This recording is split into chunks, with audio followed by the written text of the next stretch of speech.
Hi all, welcome back. അപ്പോൾ ഇന്നത്തെ നമ്മുടെ വീഡിയോ ഇഫ്താറിൻ്റെ സമയത്തൊക്കെ പൊരിച്ചതൊന്നും കഴിക്കാൻ താല്പര്യമില്ലാത്തവർക്ക് ചെയ്യാൻ പറ്റിയിട്ടുള്ള നല്ല 3 സ്നാക്കുകളുടെ റെസിപ്പിയാണ് കേട്ടോ. 3 സിമ്പിളായിട്ടുള്ള സ്നാക്കുകളാണ്, എല്ലാവർക്കും ചെയ്തെടുക്കാൻ പറ്റിയിട്ടുള്ള റെസിപ്പികളാണ്. അപ്പോൾ നമുക്കിത് എങ്ങനെയാണ് തയ്യാറാക്കുക എന്നുള്ളത് നോക്കാം. അതിനു മുമ്പ് നിങ്ങൾ ആദ്യമായിട്ടാണ് ഈ ചാനൽ കാണുന്നുണ്ടെങ്കിൽ സബ്സ്ക്രൈബ് ചെയ്തിട്ടില്ലാത്ത കൂട്ടുകാരാണെങ്കിൽ ഒന്ന് സബ്സ്ക്രൈബും കൂടെ ചെയ്യണേ. അപ്പോൾ ആദ്യം തന്നെ നമ്മൾ മക്രോണി വെച്ചിട്ടുള്ള ഒരു പോളയാണ് കേട്ടോ ചെയ്യുന്നത്. അപ്പോൾ അതിന് വേണ്ടി ഞാൻ ഒരു പാനിൽ അടുപ്പത്ത് വെള്ളം വെച്ചിട്ടുണ്ട്. ഇനി വെള്ളം ഒന്ന് തിളച്ച് വരട്ടെ. ഇപ്പോൾ വെള്ളം ഇവിടെ തിളച്ച് വന്നിട്ടുണ്ട്. ഇനി നമുക്കിതിലേക്ക് ആവശ്യത്തിന് ഉപ്പ് ചേർത്ത് കൊടുക്കാം. മക്രോണിയിൽ പിടിക്കാനുള്ള ഉപ്പിട്ട് കൊടുക്കണം കേട്ടോ വെള്ളത്തിൽ. ഇനി ഞാനിവിടെ ഒരു 1.5 കപ്പ് മക്രോണി എടുത്തിട്ടുണ്ട്. അത് നമുക്ക് ഈ ഒരു തിളച്ച വെള്ളത്തിലേക്ക് ഇട്ട് കൊടുക്കാം. ഇനി ഇതൊന്ന് ഇളക്കി കൊടുത്തതിന് ശേഷം നന്നായിട്ടൊന്ന് വേവിച്ചെടുക്കാം. അപ്പോൾ നമുക്ക് മക്രോണി വെന്ത് വരുന്ന സമയം കൊണ്ട് ഇതിലേക്ക് വേണ്ടിയിട്ടുള്ള ഫില്ലിങ് റെഡിയാക്കി എടുക്കാം. അപ്പോൾ ഫില്ലിങ് റെഡിയാക്കി എടുക്കാൻ വേണ്ടി ഞാനിവിടെ ഒരു പാൻ അടുപ്പത്ത് വെച്ചിട്ടുണ്ട്. അതിലേക്ക് 1 ടേബിൾ സ്പൂൺ ഓയിൽ ഒഴിച്ചു കൊടുക്കാം. ഓയിൽ ചൂടായിട്ട് വരുമ്പോൾ ഇതിലേക്ക് ഒരു സവാള ഞാനിവിടെ കനം കുറച്ച് അരിഞ്ഞെടുത്തിട്ടുണ്ട്. അത് ചേർത്ത് കൊടുക്കാം.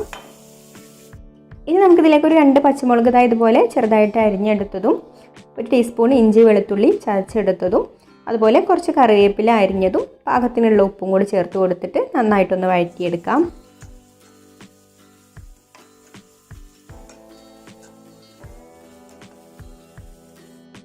ഇപ്പോൾ ഉള്ളി ഇവിടെ നന്നായിട്ട് വഴന്ന് വന്നിട്ടുണ്ട് കേട്ടോ. ഇനി നമുക്കിതിലേക്ക് മസാലകളൊക്കെ ചേർത്ത് കൊടുക്കാം. 1/4 ടീസ്പൂൺ മഞ്ഞൾപ്പൊടിയും 1/4 ടീസ്പൂൺ വലിയ ജീരകത്തിൻ്റെ പൊടിയും 1 ടീസ്പൂണ് കാശ്മീരി മുളക് പൊടിയും പിന്നെ ഒരു 1/4 ടീസ്പൂണ് ഗരം മസാലയും കൂടി ചേർത്ത് കൊടുത്തിട്ട് ഈ ഒരു മസാലയുടെ പച്ചമണം മാറുന്നത് വരെ ഒന്ന് നന്നായിട്ട് വഴറ്റിയെടുക്കുക. ഇനി നമുക്കിതിലേക്ക് ഞാനിതവിടെ ഉപ്പും മഞ്ഞൾപ്പൊടിയും മുളക് പൊടിയും ചേർത്ത് വേവിച്ചെടുത്തിട്ടുള്ള ബീഫാണിത്. ആ ബീഫ് ഞാൻ മിക്സിയുടെ ചെറിയ ജാറിലിട്ടിട്ട് ചെറുതായിട്ടൊന്ന് ക്രഷ് ചെയ്തെടുത്തിട്ടുണ്ട് കേട്ടോ. അതും കൂടി ചേർത്ത് കൊടുത്തിട്ടുണ്ട്. ഇനി നമുക്കിതിലേക്ക് അല്പം മല്ലിയില അരിഞ്ഞതും കൂടി ചേർത്ത് കൊടുത്തിട്ട് നന്നായിട്ടൊന്ന് മിക്സ് ചെയ്ത് കൊടുത്തിട്ട് ഫ്ലെയിം ഓഫ് ആക്കാം. അപ്പോൾ മക്രോണിയിലേക്ക് എപ്പോഴും ടേസ്റ്റ് ഉണ്ടാവുക ബീഫാണ് കേട്ടോ. അതുകൊണ്ടാണ് ഞാൻ ബീഫിൻ്റെ ഈ ഒരു മസാല തയ്യാറാക്കിയിട്ടുള്ളത്. അപ്പോൾ ബീഫ് കഴിക്കാത്തവരാണെങ്കിൽ ചിക്കൻ എടുക്കാം. ഇപ്പോൾ മസാലയും ബീഫൊക്കെ ഇവിടെ നന്നായിട്ട് യോജിച്ച് വന്നിട്ടുണ്ട്. ഇത്രയും മതി. ഇനി നമുക്ക് ഫ്ലെയിം ഓഫ് ആക്കാം.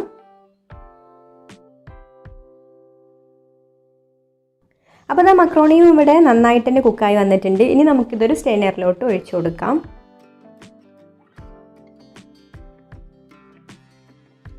ഇനി ഞാനിവിടെ ഒരു ബൗളിൽ 3 മുട്ട പൊട്ടിച്ചൊഴിച്ചിട്ടുണ്ട്. അതൊന്ന് നന്നായിട്ട് ബീറ്റ് ചെയ്തെടുക്കാം. ഇതിലേക്ക് കുറച്ച് കുരുമുളക് പൊടി കൂടെ ചേർത്ത് കൊടുക്കുന്നുണ്ട്.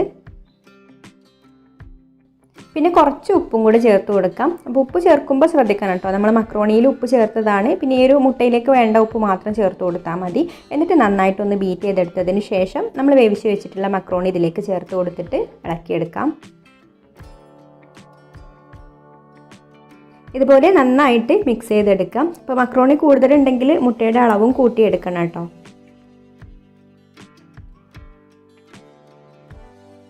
അപ്പോൾ നമ്മുടെ പോള ഉണ്ടാക്കാൻ വേണ്ടിയിട്ട് ഞാനിവിടെ ഇതുപോലൊരു സോസ് പാൻ എടുത്തിട്ടുണ്ട്. അത്യാവശ്യം നന്നായിട്ട് ചൂട് കട്ടിയുള്ള ഒരു പാൻ തന്നെ എടുക്കാൻ ശ്രദ്ധിക്കാം. എന്നിട്ട് നമുക്കിതിലേക്ക് കുറച്ച് നെയ്യ് ഒഴിച്ചു കൊടുക്കാം.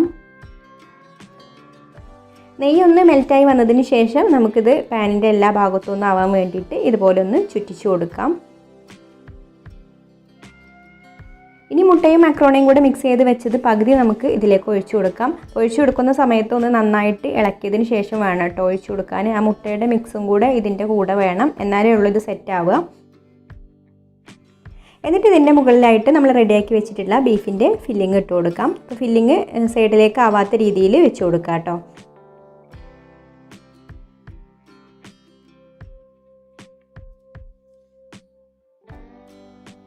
മസാല അത്യാവശ്യം നല്ല കട്ടിയിൽ തന്നെ വെച്ച് കൊടുക്കുക, എന്നാലേ ഉള്ളൂ കഴിക്കുമ്പോൾ നല്ല ടേസ്റ്റ് ഉണ്ടാവുക. ഇനി ഇതിൻ്റെ മുകളിലേക്ക് നമ്മൾ മാറ്റി വെച്ചിട്ടുള്ള മക്രോണിയും മുട്ടയും കൂടെ മിക്സ് ചെയ്തെടുത്തത് ഒഴിച്ചു കൊടുക്കാം.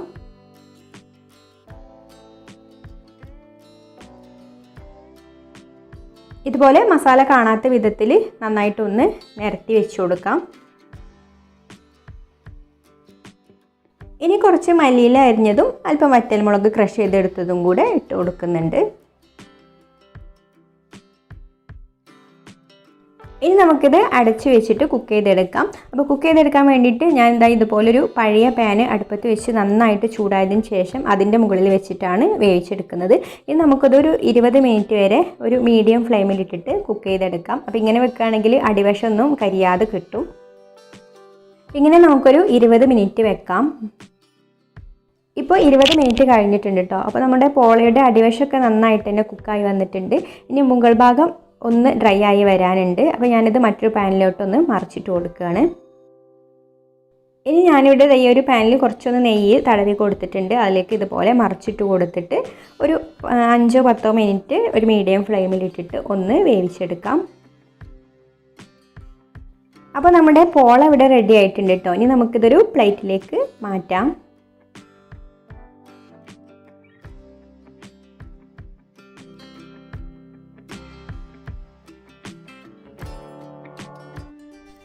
അപ്പോൾ അടുത്ത സ്നാക്ക് തയ്യാറാക്കാൻ വേണ്ടിയിട്ട് ഞാൻ ഒരു ബൗളിലേക്ക് ഒരു മുട്ട പൊട്ടിച്ച് വെച്ചിട്ടുണ്ട്.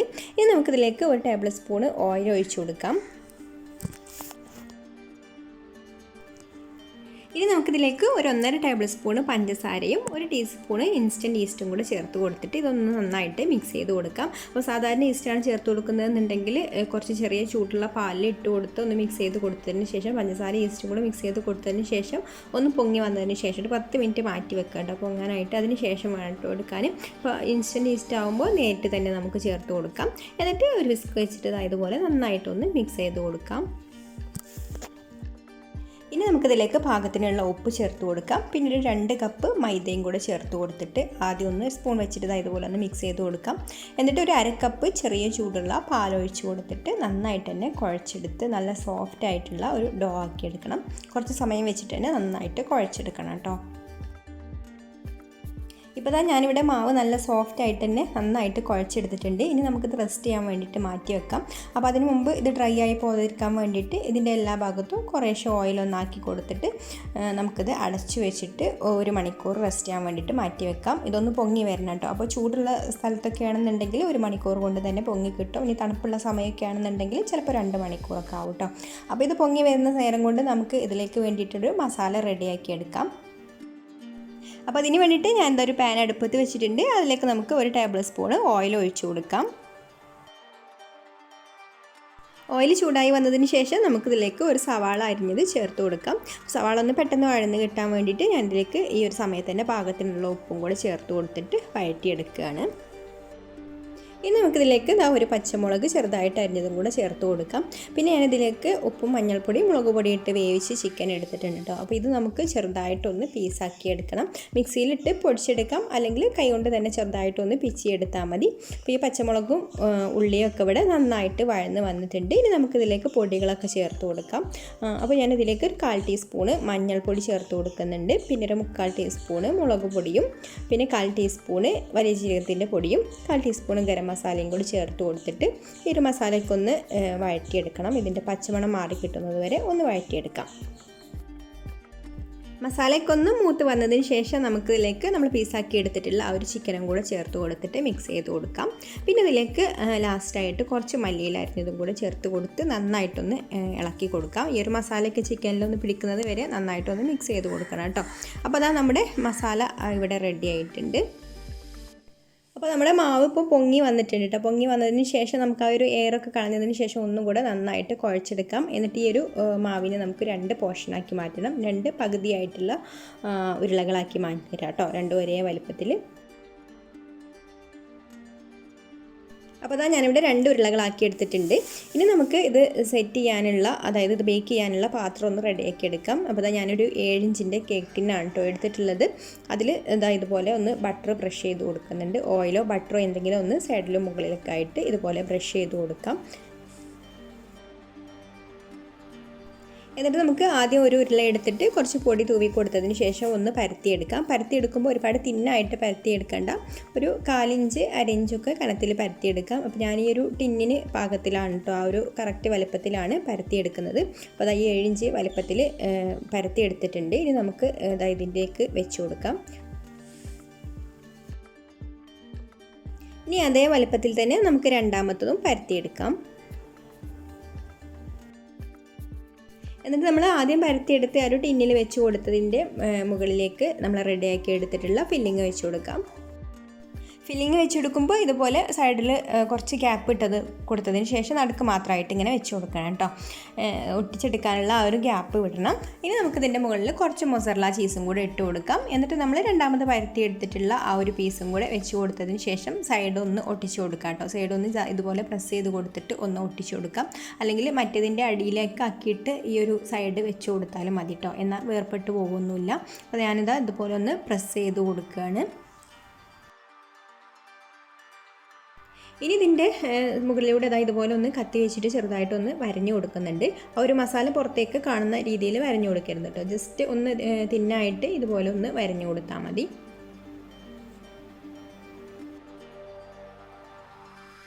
ഇനി ഒരു ടേബിൾ സ്പൂൺ ബട്ടർ എടുത്തിട്ടുണ്ട്. അതിലേക്ക് ഒരല്പം മല്ലിയില അരിഞ്ഞതും ഒരു അര ടീസ്പൂൺ വെളുത്തുള്ളി ചെറുതായിട്ട് അരിഞ്ഞതും കൂടെ നന്നായിട്ടൊന്ന് മിക്സ് ചെയ്ത് കൊടുക്കാം. എന്നിട്ട് നമ്മൾ ഈ ഒരു റെഡിയാക്കി വെച്ചിട്ടുള്ള ഇതിൻ്റെ മുകളിൽ ഒന്ന് ഇതുപോലെ ഒന്ന് തേച്ച് കൊടുക്കണം കേട്ടോ. മൊത്തത്തിൽ ഇങ്ങനെ മുകൾ ഭാഗത്തായിട്ടൊന്ന് തേച്ച് കൊടുക്കാം. പിന്നെ ഇതിൽ ഭംഗിക്ക് വേണ്ടിയിട്ട് കുറച്ച് ചില്ലി ഫ്ലേക്സും കൂടെ ഇതുപോലെ വിതറി കൊടുക്കുന്നുണ്ട്. ഇനി നമുക്കിതൊന്ന് ബേക്ക് ചെയ്തെടുക്കാം. അപ്പോൾ ഞാനിതവിടെ അടച്ചു വെക്കാൻ പറ്റുന്ന ഏതെങ്കിലും ഒരു പാത്രത്തിൽ ബേക്ക് ചെയ്തെടുത്താൽ മതി കേട്ടോ. അപ്പോൾ ഞാനിത് ഇഡ്ഡലി പാത്രമാണ് എടുത്തിട്ടുള്ളത്. അതിലൊരു റിങ് വെച്ച് കൊടുത്ത ശേഷം അതിൻ്റെ മുകളിൽ ഈ ഒരു ടിന്ന് വെച്ച് കൊടുത്ത് അടച്ചു വെച്ച് ഒരു 20-25 മിനിറ്റ് നമുക്കത് ലോ ഫ്ലെയിമിൽ വെച്ചിട്ട് ബേക്ക് ചെയ്തെടുക്കാം. ഇപ്പോൾ ഇതിവിടെ നന്നായിട്ട് പൊങ്ങി വന്നിട്ടുണ്ട് കേട്ടോ. നല്ല റെഡിയായി വന്നിട്ടുണ്ട്. 20 മിനിറ്റാണ് കേട്ടോ ഇത് ബേക്ക് ചെയ്യാൻ വേണ്ടിയിട്ട് വെച്ചത്. ഇനി നമുക്ക് ഇതിൻ്റെ മുകൾ ഭാഗം ഒന്ന് ചെറുതായിട്ടൊരു ഗോൾഡൻ ബ്രൗൺ കളർ കിട്ടാൻ വേണ്ടിയിട്ട് നമുക്കിതൊന്ന് മറിച്ചിട്ട് കൊടുക്കാം. അപ്പോൾ ഞാനിത് അതിന് വേണ്ടിയിട്ട് ഒരു ചെറിയ പാൻ എടുത്തിട്ടുണ്ട്. അതിൽ ജസ്റ്റ് ഒന്ന് ബട്ടർ ഒന്ന് ഇതുപോലെ ഒന്ന് തേച്ച് കൊടുത്തിട്ടുണ്ട് കേട്ടോ. ഇനി നമുക്ക് ഇതിലേക്ക് ഇത് മറിച്ചിട്ട് കൊടുത്ത ശേഷം ഈ ഒരു സൈഡും കൂടെ ചെറുതായിട്ടൊന്ന് ഗോൾഡൻ ബ്രൗൺ കളറാക്കിയിട്ട് പ്ലേറ്റിലേക്ക് മാറ്റാം. അപ്പോൾ ഇത്രയേ ഉള്ളൂ നമ്മുടെ ചിക്കനൊക്കെ ഫില്ല് ചെയ്തിട്ടുള്ള നല്ല ടേസ്റ്റി ആയിട്ടുള്ളൊരു ഗാർലിക് ബണ്ണ് ഇവിടെ റെഡി ആയിട്ടുണ്ട് കേട്ടോ. ഇനി അടുത്തത് നമ്മൾ ഈസി ആയിട്ട് മാവൊന്നും കുഴക്കാതെ എല്ലാവർക്കും ചെയ്യാൻ പറ്റിയിട്ടുള്ള ഒരു റെസിപ്പിയാണ്. അപ്പോൾ അതിൻ്റെ ഫില്ലിങ് റെഡിയാക്കാൻ വേണ്ടിയിട്ട് ഞാനിതൊരു പാൻ അടുപ്പത്ത് വെച്ചിട്ടുണ്ട്. അതിലേക്ക് നമുക്ക് ഒരു ടേബിൾ സ്പൂണ് ഓയിൽ ഒഴിച്ച് കൊടുക്കാം. ഓയിൽ ചൂടായി വന്നതിന് ശേഷം നമുക്കിതിലേക്ക് 2 സവാള ഇതുപോലെ നീളത്തിൽ അരിഞ്ഞത് ചേർത്ത് കൊടുക്കാം. പിന്നെ ഒരു ക്യാരറ്റ് ഞാൻ ഇതുപോലെ നീളത്തിൽ അരിഞ്ഞെടുത്തിട്ടുണ്ട്. അതും കൂടെ ചേർത്ത് കൊടുക്കാം. ഇനി ഇതിലേക്ക് പാകത്തിനുള്ള ഉപ്പും കൂടി ചേർത്ത് കൊടുത്തിട്ട് ഒരു സവാളയും ക്യാരറ്റൊക്കെ നന്നായിട്ടൊന്ന് വഴറ്റിയെടുക്കാം. അപ്പോൾ ഇതിൻ്റെ കൂടെ തന്നെ നമുക്കൊരു 2 പച്ചമുളക് ഇതുപോലെ ചെറുതായിട്ട് മുറിച്ചതും കൂടെ ചേർത്ത് കൊടുത്തിട്ട് വഴറ്റിയെടുക്കാം. ഒരുപാട് വഴന്ന് കുഴഞ്ഞു പോകുന്നു വേണ്ട കേട്ടോ. ജസ്റ്റ് ഇതിൻ്റെ ഒരു കടിയൊക്കെ ഒന്ന് മാറി കിട്ടിയാൽ മതി. ഇപ്പോൾ ഇതിവിടെ പാകത്തിന് വഴറ്റിയെടുത്തിട്ടുണ്ട് കേട്ടോ. ഇനി നമുക്കിതിലേക്ക് 1 ടീസ്പൂൺ ചിക്കൻ മസാല ചേർത്ത് കൊടുത്തിട്ട് ഈ ഒരു മസാലയുടെ പച്ചമണം മാറി വരുന്നത് വരെ ഒന്ന് വഴറ്റിയെടുക്കാം. എന്നിട്ട് നമുക്കിതിലേക്ക് ഉപ്പും മഞ്ഞൾപ്പൊടി ഇട്ട് വേവിച്ചെടുത്തിട്ടുള്ള ചിക്കൻ ഞാനിതുപോലെ ചെറുതായിട്ടൊന്ന് പീസാക്കി എടുത്തിട്ടുണ്ട്. ജസ്റ്റ് മിക്സിയുടെ ജാറിലിട്ടിട്ട് ഒന്ന് കറക്കി എടുത്തതാണ് കേട്ടോ. അതും കൂടെ ചേർത്ത് കൊടുത്തിട്ട് നന്നായിട്ടൊന്ന് മിക്സ് ചെയ്ത് കൊടുക്കാം. പിന്നെ കുറച്ച് മല്ലിയില അരിഞ്ഞതും കൂടെ ചേർത്ത് കൊടുത്ത് ഒന്ന് ഇളക്കി കൊടുത്തതിന് ശേഷം ഫ്ലെയിം ഓഫാക്കാം.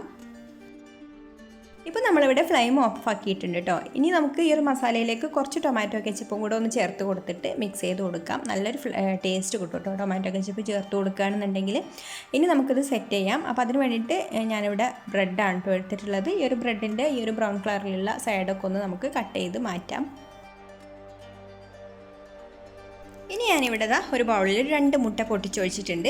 ഇതിലേക്ക് പാകത്തിനുള്ള ഉപ്പും ഒരല്പം കുരുമുളക് പൊടിയും കൂടെ ചേർത്ത് കൊടുത്തിട്ട് നന്നായിട്ടൊന്ന് ബീറ്റ് ചെയ്തെടുക്കാം. എന്നിട്ട് നമുക്ക് ഇതൊന്ന് സെറ്റ് ചെയ്തെടുക്കണം. അപ്പോൾ അത് സെറ്റ് ചെയ്യാൻ വേണ്ടിയിട്ട് ഞാനിവിടെ ഇതുപോലെ ഒരു സോസ് പാനാണ് കേട്ടോ എടുത്തിട്ടുള്ളത്. ഒരു സോസ് പാനിൽ കുറച്ച് നെയ്യ് ഒന്ന് ബ്രഷ് ചെയ്ത് കൊടുക്കാം. സൈഡിൽ വടിയൊക്കെ ആയിട്ട് ഇതുപോലെ ഒന്ന് ബ്രഷ് ചെയ്ത് കൊടുക്കാം. എന്നിട്ട് നമ്മൾ ഓരോ ബ്രെഡിൻ്റെ സ്ലൈസും ഈ ഒരു മുട്ടയിൽ മുക്കിയതിന് ശേഷം ഇതുപോലെ വെച്ച് കൊടുക്കാം. അപ്പോൾ ഫസ്റ്റ് പീസ് വെച്ച് കൊടുക്കുമ്പോൾ നമ്മളിതാ ഇതുപോലെ ഒന്ന് കയറ്റിയിട്ട് വേണം വെച്ച് കൊടുക്കാൻ. പകുതി ഭാഗം നമ്മുടെ പാനിൻ്റെ സൈഡിലേക്കും പകുതി ഭാഗം താഴേക്കും ആയിട്ടുള്ള രീതിയിൽ വെച്ച് കൊടുക്കുക. ഗ്യാപ്പൊക്കെ ഉണ്ടെങ്കിൽ ബ്രെഡിൻ്റെ ചെറിയ പീസൊക്കെ വെച്ചിട്ട് ഫില്ല് ചെയ്ത് കൊടുക്കുക കേട്ടോ. എന്നിട്ട് നമ്മൾ ഇതിൻ്റെ മുകളിലേക്കായിട്ട് നമ്മൾ റെഡിയാക്കി വെച്ചിട്ടുള്ള ആ ഒരു മസാല ഇട്ട് കൊടുക്കാം. ഇതുപോലെ മസാല ഫുള്ളായിട്ട് നിരത്തി കൊടുത്തതിന് ശേഷം അതിൻ്റെ മുകളിൽ കുറച്ച് മയോണൈസും കൂടെ ഇതുപോലെ ഒഴിച്ചു കൊടുക്കുന്നുണ്ട് കേട്ടോ. ഇനി മയോണൈസ് ഒന്ന് കവർ ചെയ്യാൻ വേണ്ടിയിട്ട് കുറച്ച് മസാല ഇതിൻ്റെ മുകളിൽ ഇതുപോലെ ഒന്ന് ഇട്ട് കൊടുക്കുന്നുണ്ട്. എന്നിട്ട് നമ്മൾ വീണ്ടും നമ്മൾ അടിഭാഗത്ത് ചെയ്തതുപോലെ തന്നെ ബ്രെഡിൻ്റെ ഓരോ സ്ലൈസും മുട്ടയിൽ മുക്കിയെടുത്തതിന് ശേഷം ഇത് നമ്മൾ ഫുള്ളായിട്ടൊന്ന് ഈ ഒരു മസാലയൊന്നും കാണാത്ത വിധത്തിലൊന്ന് ഫില്ല് ചെയ്ത് കൊടുക്കാം.